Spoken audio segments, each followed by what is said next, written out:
আল্লাহ রাব্বুল আলামিন জিন্দাকে মৃত্যু করেন, মৃত্যুকে জিন্দা করেন, সবকিছুর ক্ষমতা। ইন্নাল্লাহা আলা কুল্লি শাইইন কাদির। সমস্ত জিনিসের উপরে ক্ষমতা রাখেন কে? জোরে বলুন। সব জিনিসের উপরে প্রচন্ড ক্ষমতার মালিক।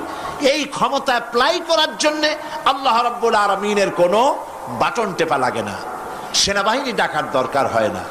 শুধু বলেন দুইটা অক্ষর, বলেন তো কি? মাশাআল্লাহ, আপনাদের ওয়াজ শুনাইয়া মজা আছে, কারণ আপনারা বোঝেন। শুধু দুইটা অক্ষর, কোন হও, সাথে সাথে হয়ে যায়। এটার দুইটা ব্যাখ্যা আছে।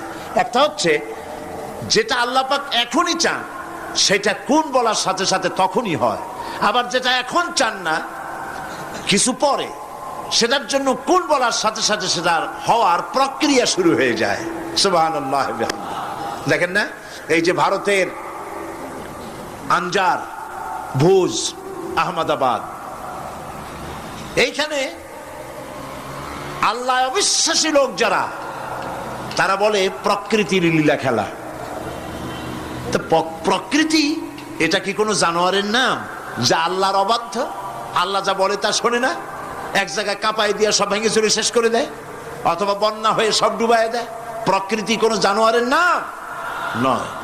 আল্লাহ পাক যখন যা ইচ্ছা করেন, ফাআলুল লিমা ইউরিদ, যা খুশি, যা